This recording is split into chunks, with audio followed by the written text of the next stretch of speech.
তিনটা জিনিস যার ভিতরে আছে ওই লোক সফল হবে। কয়টা জিনিস থাকা লাগবে? তিনটা জিনিস যার মধ্যে আছে ওই লোক সফল হতে পারবে। এই তিনটা জিনিস না থাকলে ওই লোক কোনোদিন সফল হতে পারে না। আজকে আমরা মনে করি অমুকের এত টাকা পয়সা বাড়ি গাড়ি, মনে হয় ওই লোকটা সফল। আসলে ভিতরের খবর তো আমরা জানি না। মুফাসসিরিনে কেরাম বলেছেন, 1 নাম্বার সফল হওয়ার জন্য শর্ত হলো কোনো টেনশন থাকা যাবে না। আচ্ছা বলেন তো, টেনশন ছাড়া কোনো মানুষ দুনিয়াতে আছে? টেনশন ছাড়া কোনো মানুষ দুনিয়াতে নাই।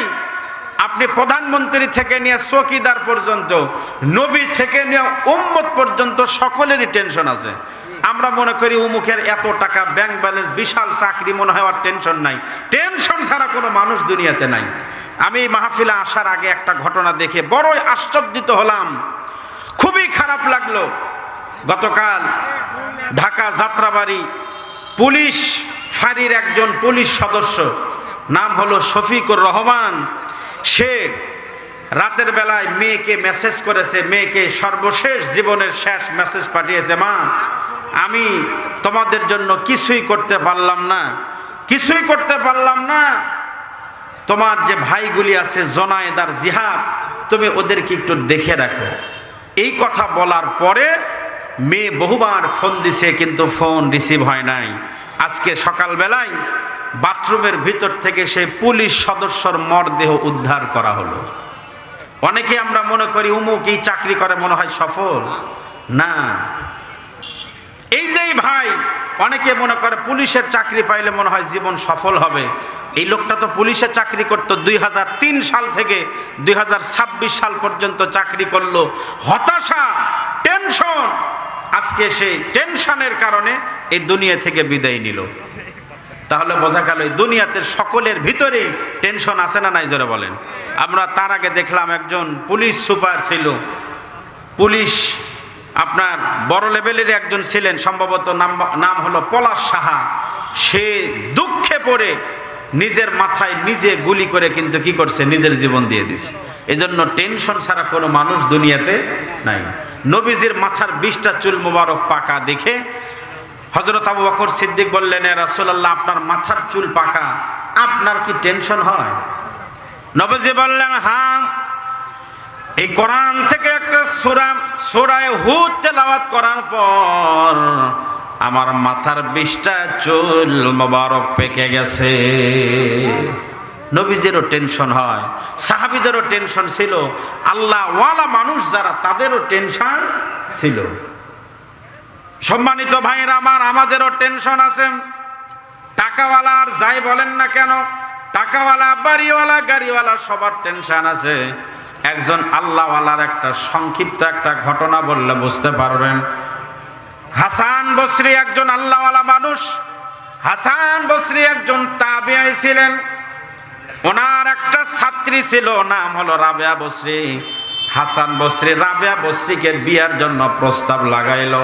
প্রস্তাব দেওয়ার পিছনে কারণ হলো রাবেয়া বসরির ইবাদত বন্দেগীর উপরে হুজুর খুশি হয়ে হাসান বসরি রাবেয়া বসরির ইবাদত বন্দেগীর উপরে সন্তুষ্ট হয়ে তার ইবাদত বন্দেগীর খবর শুনে বিয়ার প্রস্তাব লাগাইছে। কারণ হলো হাসরের ময়দানে আল্লাহ রাব্বুল আলামিন অনেক সময় আপনার আগে আপনার বউকে জান্নাতের টিকিট দেয়া বলবেন, যাও জান্নাতে যাও, আপনার বিবির আমল নামা ভালো, যার কারণে জান্নাতে যাওয়ার যখন টিকিট পেয়ে যাবে আপনার বিবি ওই সময় আল্লাহ ডাক দা বলবেন, আল্লাহ দুনিয়ার মধ্যে একা ছিলাম না, দুনিয়ার মধ্যে সুখে দুঃখে আমরা সব সময় স্বামী স্ত্রী এক জায়গায় থাকতাম, কিন্তু আজকে আমার সুখের দিনে আমি একা জান্নাতে যাব, আর আমার স্বামী আমল নামায় একটু ঘাটতি থাকার কারণে জাহান্নামে যাবে, এটা আমি মানতে পারবো না। আল্লাহ আপনি জান্নাতে যাওয়ার জন্য যে একটা টিকিট দিয়েছিলেন, আপনার টিকিট আপনি নেন, আমার আর জান্নাতে যাওয়ার দরকার নাই। আপনি যে জান্নাতে যাওয়ার টিকিট দিয়েছেন, এই টিকিট আপনি নেন। আল্লাহ বলবে, আমার বান্দি, আমি দুনিয়ার মানুষের মতো আমি ফকির না রে, আমি আল্লাহ দেওয়ার রেকর্ড আছে, তবে ফেরত নেওয়ার কি নাই, রেকর্ড নাই।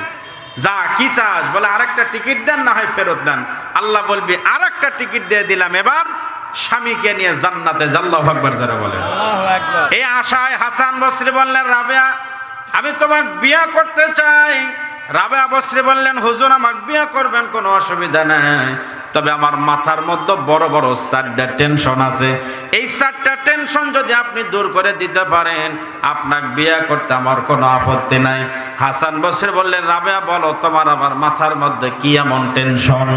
রাবেয়া বসরি বললেন, হুজুর 1 নাম্বার টেনশন হলো এই দুনিয়া থেকে আমি যখন বিদায় নিব, বিদায় বেলায় আমি ঈমান নিয়ে কবরে যাইতে পারবো কি পারবো না, এই টেনশন যখন আমার শুরু হয়, আমি রাবেয়া ঘুমাইতে পারি না, খাইতে পারি না, নিজেকে স্থির রাখতে পারি না। হুজুর আপনি কি আমাকে গ্যারান্টি দেয়া বলতে পারবেন রাবেয়ার টেনশন নাই? আমি গ্যারান্টি দিলাম মৃত্যুর সময় তুমি ঈমান নিয়ে কবরে যাইতে পারবা। এই গ্যারান্টি আপনি আমাকে দিতে পারবেন?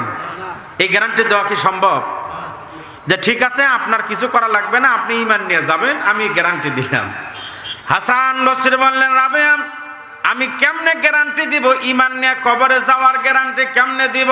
এই গ্যারান্টি তো আমার নিজেরই নাই, আমি কেমনে গ্যারান্টি দিব? রাবেয়া বললেন, হুজুর আপনি একটা পারলেন না, এবার আমার 2 নাম্বার টেনশন হলো আমি যখন দুনিয়া থেকে বিদায় নিব, আমাকে কবরের মধ্যে ফেরেশতারা 3টা প্রশ্ন করবে, মুনকার নাকির এসে। 1 নাম্বার প্রশ্ন হবে মান রব্বুকা, 2 নাম্বার প্রশ্ন হবে মান নাবিয়ুকা, 3 নাম্বার প্রশ্ন হবে ওমা দীনুকা। এই যে 3টা প্রশ্ন আমাকে করবে, 3টা প্রশ্নের সঠিক জবাব দেওয়া লাগবে। আমি রাবেয়া যখন এই কথা মনে করি, রাবেয়া তুমি কি কবরের মধ্যে এই 3টা প্রশ্নের সঠিক জবাব দিতে পারবা?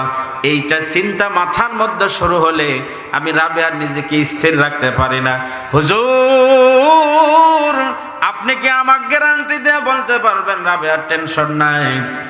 তোমার কবরে গেলে তুমি 3টা প্রশ্নের সঠিক জবাব তুমি শিওর গ্যারান্টি দিলাম দিতে পারবে। হুজুর এই গ্যারান্টি কি দিবেন আপনি আমাকে? এই গ্যারান্টি দেওয়া কি সম্ভব নাকি? আপনি কবরে গেলে আপনি প্রশ্নের জবাব দিতে পারবেন কিনা, এই গ্যারান্টি আমার দেওয়ার ক্ষমতা আছে? হাসান বসরি বললেন, রাবেয়া এমন একটা প্রশ্ন করেছে, এমন একটা টেনশনের কথা মনে করে দিলেন, এই কথা মনে হলে তো আমারই ঠিক মতো ঘুম হয় না। এখন রাবেয়া বলতেছে, হুজুর তাহলে আমার এই 4টা টেনশনে তো আপনি 2টাই পারলেন না, আর কয়টা আছে? আবার 3 নাম্বার প্রশ্ন হলো, এই দুনিয়াতে যখন আমার মনে হয় হাসরের ময়দানে আল্লাহ 2টা দলে দুনিয়ার